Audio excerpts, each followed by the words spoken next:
വയുസ്തഹബ്ബു അൻ യുഖാല ഇൻദ ദാലിക് ബിസ്മില്ലാഹ് വഅലാ മില്ലത്തി റസൂലില്ലാഹ്. ഇത് ശരിക്ക് നമ്മുടെ നാട്ടിൽ നടക്കുന്ന ഒരു രീതി എന്താണെന്ന് വെച്ചാൽ, അവിടെ ചുറ്റും ഖബറിന് ചുറ്റും നിൽക്കുന്ന ആൾക്കാരൊക്കെ ഈ മണ്ണ് വാരിയിടുമ്പോൾ എന്ത് ചെയ്യും?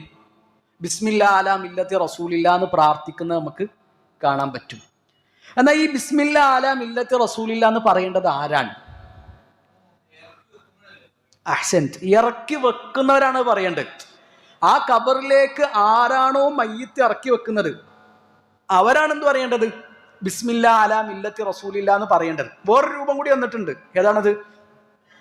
ബിസ്മില്ലാഹ് അലാ മില്ലത്തി റസൂലില്ലാഹ് എന്ന് പറയാം, അല്ലെങ്കിൽ ബിസ്മില്ലാഹ് അലാ സുന്നത്തി റസൂലില്ലാഹ് എന്നും പറയാം. ഈ രണ്ട് രൂപം എന്ത് ചെയ്തിട്ടുണ്ട്?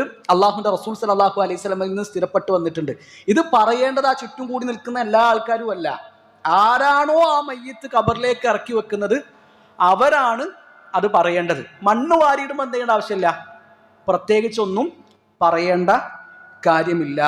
ഇമാം ഷംഖീത്തി റഹിമഹുല്ലാഹു തആലയും ഇബ്നു ഉസൈമീൻ റഹിമഹുല്ലയും ലജ്നത്തു ദായിമയൊക്കെ പറയുന്ന ആ ഫത്വ ആ വിഷയത്തിൽ നമുക്ക് കാണാൻ പറ്റും. അപ്പൊ ഇറക്കി വെക്കുന്നവരാണ് പറയേണ്ടത്, എല്ലാവരും അല്ല. അതുപോലെ തന്നെ നമ്മൾ നാട്ടിൽ കാണുന്ന വേറൊരു രീതിയാണ്, ഇപ്പൊ 3 പിടി മണ്ണാണല്ലോ വാരിയിടുക. അപ്പൊ ഒന്നാമത്തെ പിടി വാരിയിടുമ്പോൾ മിൻഹാ ഖലഖ്നാക്കും, രണ്ടാമത്തെ പിടി വാരിയിടുമ്പോൾ വഫീഹാ നുഈദുക്കും, മൂന്നാമത്തെ പിടി വാരിയിടുമ്പോൾ വമിൻഹാ നുഖ്രിജുക്കും താറത്തൻ ഉഖ്റാ എന്നാണ്. സൂറത്തു ത്വാഹയിലെ ആയത്തൊക്കെയാണ് അല്ലെ? എന്താ? മിൻഹാ ഖലഖ്നാക്കും, ആ മണ്ണിൽ നിന്നാണ് നിങ്ങളെ നാം സൃഷ്ടിച്ചിട്ടുള്ളത്.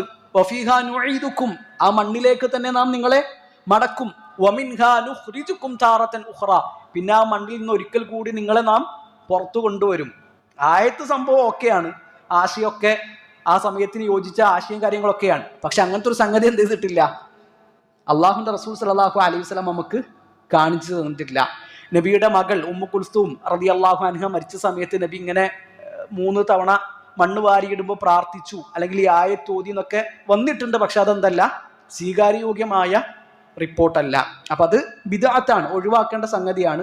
മണ്ണ് വാരിയിടുമ്പോൾ എന്തില്ല, പ്രത്യേകിച്ചൊന്നും ചൊല്ലാനില്ല എന്നാണ് നമ്മൾ മനസ്സിലാക്കേണ്ടത്.